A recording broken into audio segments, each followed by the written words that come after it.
Hello everyone, I hope कि समस्ते भलरे थिबे। तो वर्तमान आमर जो आर आई ए आर आई ठीक अच्छे आर आई ए आर आई जो अमीन है ओ ट्रिपल एस सी रो एग्जाम जो आसूची ठीक अच्छे। तो तार जो मेन एग्जाम तो से मोस्ट इम्पोर्टाट चैप्टर यहाँ हूँ आमर जेनेरेशन ऑफ कंप्यूटर ए विषय आम ये आलोचना करवा। तो पूर्व मो पिला गोटे जिन कही रखी आमर ये जो चैप्टरटी आम ये आलोचना करुचे जेनेरेशन्स ऑफ कंप्यूटर ठीक अच्छे पिला यहाँ केवल यही चैप्टर ही सीमित ना। ये जो चैप्टरटी आम पढ़ा ए बहुत गुड़े जिन कवर हो जाऊँगी जोटा कि क्वेश्चंस आपको प्रीवियस क्वेश्चन आप उठे देखूँ यही चैप्टर निहाती आप क्वेश्चंस पाइबे। आउ मुझे जिनस को आपको भल भाव में आलोचना करुँची। हाँ मु पिला माने एमसीक्यूज प्रैक्टिस करे दे पारि थांती बट एमसीक्यू प्रैक्टिस कले असुविधा यह हूँ मुझे देखिली आपन को गोटे जिनस सपोज जेनेरेशन 1 रो गोटे दुटा क्वेश्चन गोटे दुटा मनकर से डिस्कसन कले बट से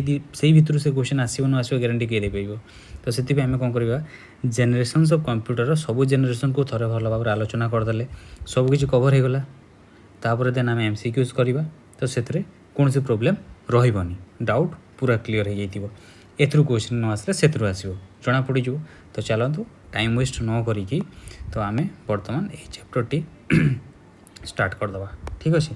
तो फर्स्ट कौन देखा तो हाँ मुझे कह पिला यहाँ को भल भाव देखूँ आप नोट्स टे ट्राए करेंगे करने अवश्य समय बहुत कम अच्छी बट बहुत गुड एग्जामिनेशन भी आप पढ़ुवे तो से भी आपको ये हेल्पफुल हो ना कि पर्टिकुलर केवल माने आम कौन आर आई आ जो आर आई ए आर आई कि अमीन ये सब आम कवर करचे कंप्यूटर माने सब जो सब एग्जाम कंप्यूटर आसो सेटा भी ए कवर हो। तो बेसिकली ये एग्जाम बर्तमान आम भल भाव में फोकस करवा ठीक अच्छे। तो चलतु तो ये जो जिनस मुझे आउ गए जिन कहूँ ये जहाँ आम डिस्कसन करवा पिला माने भलसे आप मन रखिए यहाँ अलरेडी आमर बहुत गुड़े जिनस कवर हो अच्छी कौटी आपको जीवार आवश्यक ना आपको भल भाव पढ़ा रिवाइज करेंगे और अन्य बही कौट भी एमसीक्यू प्रैक्टिस करूँ आप क्लीयरली करेंगे ठीक अच्छे। चलतु स्टार्ट करवा। तो देखा ए कौन जेनेरेशन्स ऑफ कंप्यूटर ठीक अच्छे जेनेरेशन्स ऑफ कंप्यूटर जेनेरेशन्स कहले आम कौन बुझू कंप्यूटर जेनेरेशन कहले आम कौन बुझू जेनेरेशन ऑफ कंप्यूटर कहले आम आमर कौ वर्षरू कौ मसीहार कौ जेनेरेशन माने कौ इयर कौ कंप्यूटरटी आसीथिला से कौन सब जिनस रही ठीक अच्छे। से मसीह जो से पर्टिकुलर पीरियड जो कंप्यूटरटी यूज होता से कंप्यूटर कौन सब जंत्रपाति स्टोरेज डिवाइस बा जहाँ किसी भी हो इलेक्ट्रोनिक जिनस कौन कौन सब रही जो भी से कंप्यूटरटी चलूला कहीं चलूला तार यूज कौन थी कहीं यूज होता से समय से कंप्यूटरटी ये आम से जिनसटी आलोचना करवा ठीक अच्छे। तो क्लीयर तो एथरे देख पिला माने बहुत गुड़े जिनस कवर हो यही चैप्टर पढ़ला आपणकर ये स्टोरेज डिवाइस रू क्वेश्चन आसूची फर्स्ट जिनस आप से नोट करेंगे ना कि आम जो चैप्टर पढ़ाऊँ ना कि स्टोरेज माने ये चैप्टर पढ़ु ये चैप्टर क्वेश्चन आस ना से जिन रिलेट था स्टोरेज डिवाइस ये कौन कौ प्रकार स्टोरेज क्वेश्चन आसे फर्स्ट जेनेरेशन कंप्यूटर कौ टाइप स्टोरेज डिवाइस यूज होता तो से कवर हो ठीक अच्छे। तो बाकी आउ सब तार प्रोसेसिंग ठीक अच्छे प्रोसेसिंग यूनिट कौन प्रोसेसिंग यूनिट सब यूज होता से जिनस कवर धीरे धीरे हो आउ गोटे जिनस भी अच्छी चलतु आगू को देखा। तो फर्स्ट जेनेरेशन कौन कहला first generation of computer note करंतु कही कौ मसीह कंप्यूटरटी आसीथिला फर्स्ट जेनेरेशन ऑफ कंप्यूटरटी 1946 मसीह 1959 मसीहा भितर व्यवहार होता 1946 टू 1959 मसीह व्यवहार करा जायतिला ठीक अच्छे। तो कौन व्यवहार होता से सब जिन देखा। तो first generation computers where used जो प्रथम जेनेरेशन रो कंप्यूटरटी थिला सेथिरे वैक्यूम ट्यूब व्यवहार करा जायतिला एज द इलेक्ट्रोनिक कंपोनेंट है प्रथम जेनेरेशन कंप्यूटर कंप्यूटर रे इलेक्ट्रोनिक कंपोनेंट है fast generation computer electronic computer हिसाब रे कौन व्यवहार होता वैक्यूम ट्यूब क्वेश्चन आसे रिमेंबर ओके तापर कौन कहला दे occupied a very large space question आसे कौ जेनेरेशन रो कंप्यूटर रो स्पेस माने तार साइज टी बड़ थिला किबा बेसी स्पेस नौथिला रखिबा पई फिजिकली रखिबा पई हैला गोटे बहुत बड़ जगह नौथिला एवं तार जो परफॉर्मेंसटा थिला कंप्यूटेशन थिला सेटा कोथरे थिला मिली सेकेंड्स रे थिला हैला फर्स्ट जनरेशन कंप्यूटर रो जो कंप्यूटेशनल परफॉर्मेंस टी थिला सेटा मिली सेकेंड्स रे होउथिला एथिरे व्यवहृत हेउथुवा मशीन लैंग्वेज टी कोन थिला बाइनरी नंबर कौन binary number 0 and 1 binary number ठीक अच्छे मशीन लैंग्वेज तापरे सब यूज होगला कंप्यूटर तैयारी हो जाइए तो स्टोरेज डिवाइस से व्यवहार करा आगुरी कही जो स्टोरेज डिवाइस टी एथिरे कौन स्टोरेज डिवाइस व्यवहार होता मैग्नेटिक मन रख magnetic drums first generation computer रे मैग्नेटिक ड्रम्स स्टोरेज डिवाइस हिसाब रे व्यवहार होउथिला ड्रम को स्टोरेज डिवाइस व्यवहार करागला कि मैग्नेटिक ड्रम को स्टोरेज डिवाइस कहगला कार फर्स्ट जनरेशन कंप्यूटर रे एटा को पर्पज पे व्यवहार करागला साइंटिफिक पर्पज पे जे साइंटिफिक पर्पज पे हला वैज्ञानिक माने व्यवहार करथिल धरि दियो हला साइंटिफिक पर्पज रे व्यवहार हैला ठीक अछि यार एग्जांपल्स गुडा को कोन यार एग्जांपल्स गुडा कहला EDSAC EDSSC EDSAC एडवैक UNIVAC IBM 701 एवं IBM 650 ठीक अच्छे IBM 650 मन रहा EDVAC को जेनेरेशन रो कंप्यूटर को जेनेरेशन रो कंप्यूटर क्वेश्चन आसो तो आंसर टी है फर्स्ट जेनेरेशन ठीक अच्छे यही हिसाब से क्वेश्चन आसब क्लियर चलतु बर्तमान जीवा सेकेंड जेनेरेशन रे कौन कहूँ सेकेंड जेनेरेशन टी पुणी कौ मसीह आसला सेकेंड जेनेरेशन टी 1959 रु 1965 मसीहा मध्य आसला बा व्यवहार करागला 1959 मसीह 1965 मसीहा मध्य सेकेंड जेनेरेशन कंप्यूटर रो व्यवहार होइथिला क्लियर तापरे सेकेंड जेनेरेशन कंप्यूटर कौन व्यवहार है ट्रांजिस्टर व्यवहार है सेकेंड जेनेरेशन कंप्यूटर रे कौन व्यवहार करागला ट्रांजिस्टर व्यवहार करागला को हिसाब रे इलेक्ट्रोनिक कंपोनेंट हिसाब रे ट्रांजिस्टर व्यवहार करागला को हिसाब रे इलेक्ट्रोनिक कंपोनेंट हिसाब रे सेथिरे आउ पुणी कौन यूज है सेथिरे व्यवहार करागला असेंबली लैंग्वेज व्यवहार कला सेथिरे आमे फर्स्ट जनरेशन में बाइनरी सिस्टम देखले 0 एंड 1 एथिरे कौन है असेंबली लैंग्वेज एवं बैच प्रोसेसिंग ऑपरेटिंग सिस्टम मन रखियो भल से बैच प्रोसेसिंग ऑपरेटिंग सिस्टम एवं असेंबली लैंग्वेजेस सेकेंड जनरेशन रे व्यवहार करागला ठीक अच्छे सेकेंड जनरेशन रे व्यवहार करागला एवं सेहार सेकेंड जनरेशन कंप्यूटर रो स्टोरेज डिवाइस हिसाब रे कौन व्यवहार करागला सेकेंड जनरेशन कंप्यूटर रे मैग्नेटिक कोर एवं मैग्नेटिक टेप को स्टोरेज डिवाइस हिसाब रे यूज करागला magnetic cores and magnetic tapes were used as storage storage हिसाब रे व्यवहार करागला सेगुड़िकर एग्जांपल कौन कौन सेकेंड जनरेशन कंप्यूटर रो हमर एग्जांपल है IBM 1620 IBM 7090 CDEC 1604 sorry CDC 1604 CDC 3600 है एग्जाम्पल्स गुड़ा को पे भलसे मन रखा जोटा कि टी इम्पोर्टाट थाए point of exam point of view है क्लियर। सेकेंड जनरेशन सरीगला नेक्स्ट आसवा थर्ड जनरेशन। एबे देखिबा थर्ड जनरेशन। तो थर्ड जनरेशन रे हमको कौन कहूँ देखिबा थर्ड जनरेशन रे कहला कौन थर्ड जनरेशन टी कौ मसीह पुणी व्यवहार करागला। थर्ड जनरेशन टी 1965 मसीह 1971 मसीहा मध्य व्यवहार करागला क्लियर। एथे किसी डाउट नहीं लिखाई भितर को जीवा। थर्ड जनरेशन थिला थर्ड जनरेशन कंप्यूटर्स रे हला इंटीग्रेटेड सर्किट आईसी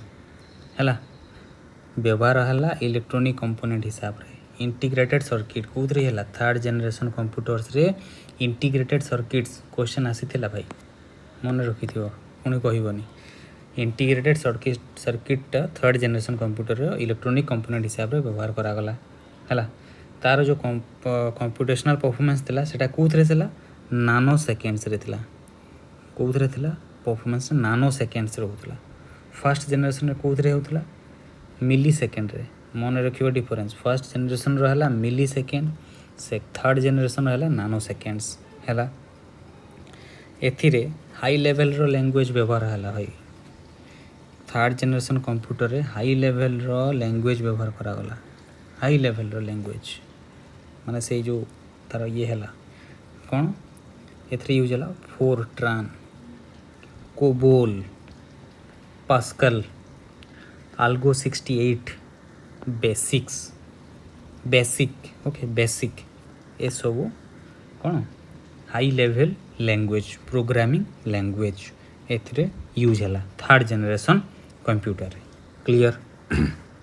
क्वेश्चंस आसीबो कोबल गोटे कौन कोबल गोटे कंप्यूटर लैंग्वेज किंबा हाई लेवल लैंग्वेज जोटा कि थर्ड जनरेशन कंप्यूटर रे प्रथम थर पई व्यवहार हेतिला क्लियर। चलो इन दिस जनरेशन एही जनरेशन रे remote processing time sharing multi programming operating system व्यवहार है। Remote processing time sharing multi programming operating system व्यवहार है क्लियर। तार एग्जांपल्स गुड़ाक कौन कौन IBM 360 रो जो सीरीज थिला है हनीवेल 6000 सीरीज PDP IBM 370 बा 168 प्राय हनीवेल रो क्वेश्चंस मत टिके डाउट लागे आसे बोली कि हनीवेल 6000 टा थर्ड जनरेशन रो सीरीज ओके। तापर देखिबा फोर्थ जनरेशन वर्तमान देखिबा फोर्थ जनरेशन रो कथा आसिले फोर्थ जनरेशन रो कंप्यूटर्स रे VLSI सर्किटा व्यवहार करागला कौन very large scale integrated circuits VLSI use करागला very large scale integrated circuits VLSI circuit रो यूज कोटा फोर्थ जनरेशन रो कंप्यूटर रे व्यवहार करागला जोटा कि 1971 मसीह 1980 मसीहा मध्य व्यवहार करा जाउथिला ठीक अच्छी। सेमीकंडक्टर डिवाइसेस ठीक अच्छे सेमीकंडक्टर डिवाइसेस मन रख semiconductor devices are used as primary memory एथिरे दीटा मेमोरी आसिला कौथिरे फोर्थ जनरेशन रो जो कंप्यूटर आसिला सेथिरे दीटा मेमोरी यूनिट थिला दीटा मेमोरी यूनिट केतरा थिला दीटा थिला कौन प्राइमरी मेमोरी और सेकेंडरी है। तो आमर जो semiconductor device are used as primary memory ठीक अच्छे एवं magnetic disk are used as secondary storage है ताकू मैग्नेटिक डिस्क टाकू कौन करागला सेकेंडरी स्टोरेज हिसाब रे व्यवहार करागला ठीक अच्छे क्लियर एथिरे problem oriented fourth generation languages 4GL मन रखियो problem oriented fourth generation language टा व्यवहार है से जमती third generation high level language आसला एटा सेमती fourth generation languages problem oriented व्यवहार है एटा मल्टी प्रोसेसिंग एवं मल्टी प्रोग्रामिंग ऑपरेटिंग सिस्टम्स हिसाब रे यूज है कौन multi processing and multi programming operating systems एथरे को ऑपरेटिंग सिस्टम यूज है मल्टी प्रोसेसिंग एवं मल्टी प्रोग्रामिंग ऑपरेटिंग सिस्टम्स व्यवहार करागला डन यार एग्जांपल्स गुड़ाक कौन कौन तो यार एग्जांपल्स गुड़ाक देखिले एप्पल सीरीज 1 and 2